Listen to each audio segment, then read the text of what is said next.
Hey, what's up, ya filthy animals? It's gonna be a new type of video today. A type that no one asked for, but that everyone needs. I'll let you in on a little secret.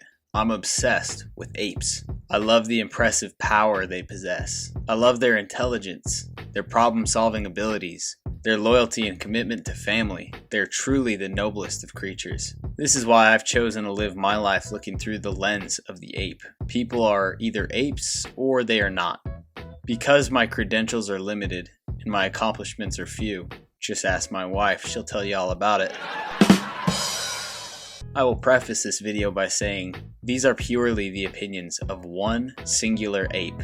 You may agree, you may disagree. Hopefully, you'll savagely speak your mind in the comments below. That is, of course, after liking and subscribing, so that you never miss out on raw ape content. I want to know if Jake Paul is a true ape. So in this video, I will attempt to examine his life and actions to understand where Jake Paul stands on the ape scale. Now, because of every individual's complexity, i.e. their upbringing, personality, career, hobbies, abilities, etc., I think it would be easier to break it down into 4 simple categories. 1. Accomplishments. 2. Physicality. 3. Mentality. And 4. Character/morality. So let's start with accomplishments. Jake Paul has amassed a disgusting amount of money and fame in his short life. It would be easy to attribute his meteoric rise to riding the Vine wave, to the YouTube wave, and from there to duping a bunch of kids into constantly buying his merchandise. Buy that merch. Though there is truth to that statement, I think it also massively downplays the amount of work, persistence, ingenuity, and all that stuff that it took him to get where he is. I'm not going to try to make a documentary about the life of JP, especially since so many have already done it and they've done it better. It really just boils down to this. The dude made it big on Vine, he transitioned to YouTube while still doing Vine.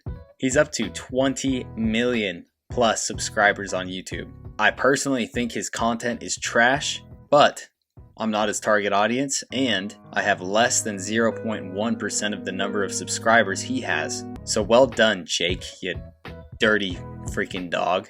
The kid moved to LA before he was even finished with high school. He finished his GED online while putting himself through acting school. When he was 18, he landed a role on a Disney Channel show called Bizaardvark. More like Bizarre Trash. Got him. When he was 19, he wrote and published a self-help book. In the very same year, he started a successful business called Team 10, where he'd bring smaller YouTubers under his wing, pay for all their expenses, and in return, he got 10 to 30% of their earnings, and they got to grow their channels with his help.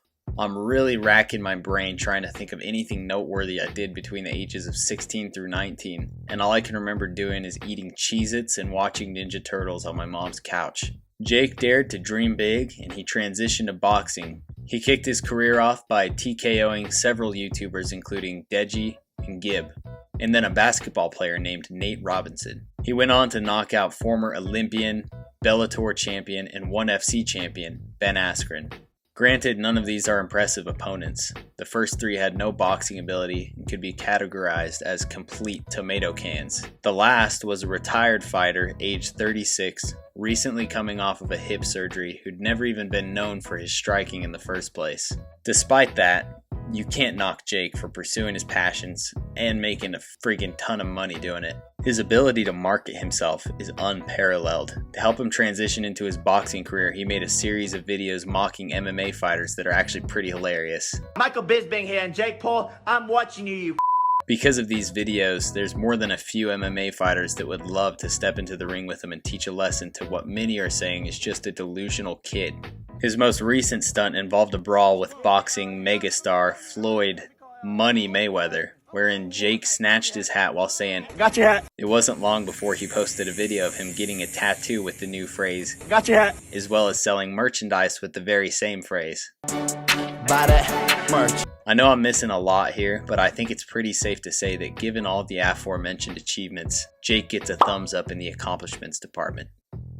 Next, let's look at his physicality. There isn't much to be said here, as even the dumbest of apes can go Google something to the effect of Jake Paul shirtless, and you can see for yourself what he's working with. But just for the sake of making a case, he started wrestling in high school, he was training to become a Navy SEAL from a young age, and it seems that he's always been in great shape, even in his early Vine videos. Sit, please. Okay.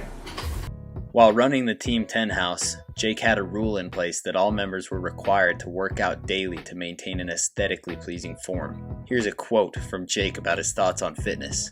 "I always say fitness is the first step to greatness." Nowadays, the dude looks like an absolute gorilla. Ben Askren looked like a little chimp next to a friggin' orangutan in their face-off. I'm gonna have to say that in the physicality department, Jake once again gets a thumbs up. I'm wondering if mentality is even a good criteria to go off of, because it's pretty clear from his accomplishments and physicality that the dude is driven. Jake Paul's life is a picture of upward momentum and hard work. In his book titled You Gotta Want It, Jake urges his readers to stop thinking self-limiting thoughts. He also talks a lot about pursuing your dreams. He says, "Move with deliberate fearlessness. Defy the odds that are supposedly against success. Ignore the naysayers.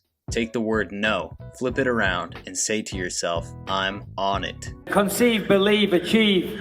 Shut the f*** up. This is all very cliche sounding, but the proof is in the pudding. In a recent interview with The Schmo, Jake Paul's boxing coach had this to say about him. He worked his off. He did everything right. He trained like a professional for literally the last 20 months of his life, and he's getting everything he deserves right now. He's definitely a workhorse. His upload schedule for his Vine and YouTube videos alone proves that. His boxing pursuits further prove it. And the cheesy quotes in his book give us a picture of where his mind is at. Mentality? He gets a thumbs up. Wow, okay, Jake. 3 out of 4 so far, that's pretty impressive. Real quick, before we continue on to the last portion, which would be Jake's morality, let me give you a word from my sponsors. Oh wait, I don't have any sponsors. I'm literally losing money making this video. I'm doing this for free. You're welcome, you dirty apes. The final criteria that must be examined, though, is of course what many would consider to be his biggest downfall, the content of his character. Jake has been involved in numerous scandals over the years. Some have labeled him a sociopath, others have claimed that he's abusive. To me, the dude just seems like a classic D-bag. He's prone to violent outbursts, both physically and verbally. He's even had people from his old school days allege that he was indeed a bully. You don't have to search very hard to find tons of videos of ex-Team 10 members claiming that Jake has abused and bullied them as well. And I was scared. I was like you ready to go. Just go and see firsthand. Just watch some of his videos and chances are you probably will end up not liking the guy too much. Because I do what I want. When he was living in the Team 10 house, they had so many shenanigans going on it ultimately brought journalists to come get the lowdown. Jake was extremely annoying in his interview. I wouldn't crawl up there. Why? And it seemed like he acts like this a lot of the time. His neighbors hated him, and ultimately, Disney decided to part ways with him because of everything that was going on. Overall, he's just an obnoxious dude that was probably already this way, and the money and fame probably just made him even more so that way. I would say that in the character department, I'm gonna have to give him a thumbs down because of his blatant disrespect for people around him and his high punchability factor. Wow, so we really dug in there, huh? I guess it's time to decide whether or not Jake, buy my merch, Paul, is an ape. He has accomplished a ton in a short amount of time. He's built like a tatted rhino. He has displayed extreme hunger, passion, and work ethic, but he's kind of a D-bag. If we could get a little drum roll going, please. And Jake Paul is an ape. He's an ape. He may be a self-absorbed and obnoxious ape, but he is an ape nonetheless. If you don't agree, let me know in the comments below, and remember, if you or someone you know is struggling with releasing their inner ape, please direct them to this channel. Thank you so much for watching.